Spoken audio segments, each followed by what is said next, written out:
Olá! Que a bênção de Deus alcance a sua vida neste momento. Você está no canal Oração e Fortaleza.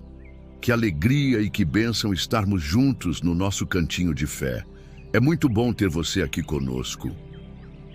Há momentos em nossa jornada em que nos sentimos no limite de nossas forças, em que os desafios da vida parecem pesados demais para suportar e a nossa resiliência parece se esgotar como água entre os dedos. Nessas horas, buscamos desesperadamente uma fonte de força que não se abale, um refúgio que nos ajude a continuar. A boa notícia é que Jesus, nosso Mestre e Salvador, não apenas compreende essa nossa luta, mas nos ensinou e demonstrou em sua própria vida o segredo para sermos verdadeiramente fortes e resilientes, mesmo diante das maiores adversidades. Ele não nos deixou órfãos de direção ao longo de sua vida, ele nos deixou lições profundas que revelam onde reside a verdadeira fonte de nossa fortaleza. Hoje, vamos mergulhar nesses ensinamentos, não como teoria, mas como um manual prático para uma vida inabalável, explorando os pilares que Ele mesmo estabeleceu. O primeiro e mais fundamental segredo é confiar em Deus em todos os momentos. A confiança é o alicerce sobre o qual toda a força espiritual é construída. Desde o início de seu ministério, Jesus nos mostrou que a verdadeira força brota de uma confiança completa e radical em Deus, especialmente nas situações mais desafiadoras. Pense no momento em que ele foi levado pelo Espírito ao deserto. Após jejuar por 40 dias e 40 noites, a Bíblia faz questão de notar que ele teve fome. Nesse ponto de extrema vulnerabilidade humana, onde o corpo clama por sua necessidade mais básica, o diabo o tentou, sugerindo que ele usasse seu poder para transformar pedras em pão. Era uma solução lógica, imediata e aparentemente inofensiva. Mas a resposta de Jesus foi um pilar de confiança que ecoa até hoje. Está escrito: nem só de pão viverá o homem, mas de toda a palavra que sai da boca de Deus. Com essa declaração, Jesus nos ensina uma lição monumental. Nossa confiança na provisão e na palavra de Deus deve ser maior do que qualquer necessidade física ou material. Ele estava afirmando que a palavra de Deus era mais sustentadora que o próprio pão. Em nossos momentos de maior fragilidade, quando a solução parece estar além do que podemos ver ou controlar, que nossa confiança em Deus deve ser mais feroz e intencional. Confiar é a recusa de entrar em pânico. É a decisão de acreditar que Deus está no controle, mesmo quando as circunstâncias gritam o contrário. Essa confiança não é passiva, é uma força ativa que nos ancora. Como o profeta Isaías nos lembra, os que esperam no Senhor renovarão as suas forças, subirão com asas como águias, correrão e não se cansarão, caminharão e não se fatigarão. A espera em confiança não é inatividade, é uma fonte de poder. Vemos esse princípio na vida de Davi diante de Golias. Sua confiança não estava em sua funda ou em sua habilidade, mas no nome do Senhor dos Exércitos. Ele caminhou em direção ao gigante, não com a força de seus músculos, mas com a força de sua convicção na fidelidade de Deus. Da mesma forma, quando enfrentamos os gigantes em nossas vidas, seja uma doença, uma crise financeira ou um conflito relacional, a nossa força não vem da nossa capacidade de resolver a situação, mas da nossa confiança inabalável naquele que já venceu todas as batalhas. O segundo segredo é orar constantemente. Jesus nos deixou o exemplo claro de que a oração é a respiração da alma resiliente. É o canal direto que nos conecta à fonte de todo o poder. Não era apenas algo que ele ensinava, mas algo que praticava com uma intensidade que maravilhava seus discípulos. Em nenhum lugar isso é mais evidente do que em sua agonia no jardim do Getsêmani. Sabendo o que estava por vir, a traição, a tortura, o peso do pecado do mundo, Ele não enfrentou essa escuridão com autoconfiança. Ele se retirou para orar. Ele expressou sua angústia ao Pai de forma visceral. Minha alma está profundamente triste, numa tristeza mortal. Nesse momento de honestidade crua, ele nos ensina que, em meio às situações mais difíceis, a oração é o lugar onde nossa fraqueza encontra a força de Deus. Sua persistência, orando 3 vezes a mesma oração, reflete a importância de manter um diálogo contínuo com Deus, especialmente em momentos de angústia. A oração não é uma fórmula mágica de uma só vez. É uma luta, uma persistência, um derramar do coração. E o clímax de sua oração revela o segredo da força. Contudo, não seja como eu quero, mas como tu queres. Esta entrega total é como a oração nos fortalece.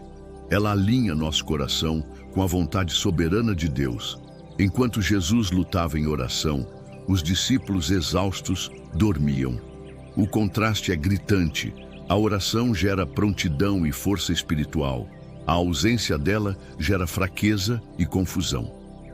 Vemos esse padrão em toda a vida de Jesus.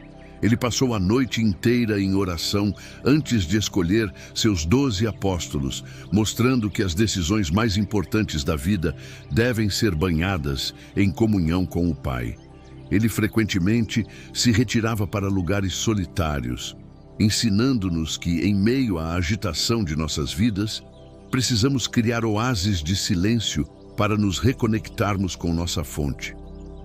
A oração constante, como nos aconselha o apóstolo Paulo, não significa estar sempre de joelhos com os olhos fechados, mas viver em uma atitude de contínua conversa com Deus, um estado de consciência de sua presença que permeia cada atividade, cada decisão e cada desafio. O terceiro segredo, e talvez o mais radical em uma cultura egocêntrica, é servir aos outros. Jesus virou a pirâmide do poder de cabeça para baixo. Ele nos ensinou que a verdadeira força e resiliência não são encontradas ao acumular poder ou ser servido, mas ao nos doarmos em serviço. O ato mais chocante e belo que ilustra isso aconteceu durante a última ceia. Em um ambiente íntimo, Jesus, o Mestre e Senhor, fez o impensável. Ele se levantou, tirou sua capa, cingiu-se com uma toalha e começou a lavar os pés empoeirados de seus discípulos, uma tarefa reservada ao mais baixo dos servos. Pedro, chocado com a inversão de papéis, protestou. Mas Jesus, com paciência, explicou o poder contido naquele ato. Se eu, sendo Senhor e Mestre, lavei os vossos pés, vós deveis também lavar os pés uns aos outros. Aqui, Jesus revela que servir não é um sinal de fraqueza, mas de imensa força interior e segurança em nossa identidade. Quem sabe quem é em Deus não se sente diminuído ao se humilhar para servir. O serviço nos fortalece de uma maneira misteriosa. Ele desvia o foco de nossas próprias dificuldades, de nossas dores e preocupações e nos coloca em uma posição de empatia e compaixão. Em Marcos 10:45, ele resume sua missão de vida. Pois nem mesmo o Filho do Homem veio para ser servido, mas para servir e dar a sua vida em resgate por muitos. A vida de Jesus foi um contínuo derramar-se pelos outros. Ele curou os doentes quando estava cansado, ensinou as multidões quando buscava solidão e alimentou os famintos quando os recursos eram escassos. Em cada ato, ele nos mostrou que, quando nos doamos, somos preenchidos. Quando servimos, encontramos um propósito que transcende nosso próprio bem-estar. E nesse propósito, encontramos uma força sobrenatural para perseverar. Servir nos ensina a humildade, a priorizar as necessidades dos outros e a refletir o amor de Cristo de forma prática e tangível. É um ato de rendição que nos prepara para enfrentar as adversidades com maior coragem, pois um coração que serve é um coração que confia que Deus suprirá todas as suas necessidades, enquanto cuida das necessidades dos outros. O quarto segredo para uma força inabalável é ter fé em tempos difíceis. A fé é fácil de professar quando o céu está azul e o mar está calmo, mas sua verdadeira natureza é revelada no meio da tempestade. Jesus, em sua jornada terrena, nos deixou inúmeros exemplos de como a fé é o combustível essencial para navegar nas situações mais adversas. Em Mateus 8, lemos que Jesus estava no barco com seus discípulos quando uma tempestade furiosa se levantou. As ondas eram tão violentas que o barco estava prestes a afundar. É importante notar que muitos dos discípulos eram pescadores experientes. Eles conheciam aquele mar. Se eles estavam com medo, a situação era realmente grave. E em meio ao caos, Jesus dormia pacificamente. Desesperados, eles o acordaram clamando: Senhor, salva-nos, vamos morrer. A primeira resposta de Jesus não foi para a tempestade, mas para o coração deles. Por que vocês estão com tanto medo, homens de pequena fé? Só então ele se levantou e repreendeu os ventos e o mar e fez-se completa bonança. Este momento nos ensina que, nas maiores tempestades da vida, quando tudo ao nosso redor parece desmoronar, a fé é o que nos mantém ancorados. A paz que Jesus oferece não depende de circunstâncias externas, mas brota da confiança em Deus. Outro exemplo poderoso é o da mulher que sofria de uma hemorragia há 12 anos. Ela havia gastado tudo o que tinha com médicos, sem sucesso. Mas, ao ouvir sobre Jesus, uma fé audaciosa brotou em seu coração. Ela não pediu uma audiência, ela simplesmente pensou: se eu tão somente tocar em seu manto, serei curada. Com essa fé, ela enfrentou a multidão, estendeu a mão e tocou em Jesus. Imediatamente foi curada. Jesus, sentindo que poder saíra dele, perguntou quem o havia tocado e, ao vê-la, declarou: Filha, a sua fé a curou. Vá em paz.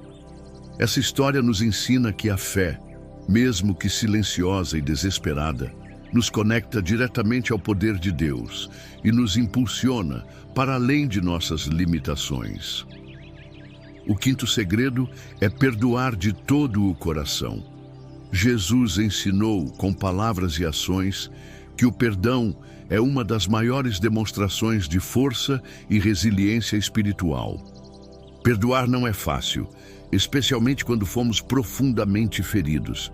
No entanto, Jesus nos mostrou que o perdão é essencial para viver em paz. O exemplo mais poderoso foi dado na cruz.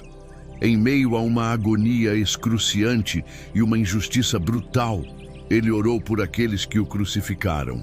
Pai, perdoa-lhes porque não sabem o que fazem. Este ato nos ensina que o perdão não depende das circunstâncias ou da gravidade da ofensa, mas é um reflexo da graça que Deus nos estende. Perdoar alguém que nos feriu profundamente exige uma força que vem de Deus. Em Mateus 18, Pedro perguntou a Jesus quantas vezes deveria perdoar, sugerindo 7 vezes.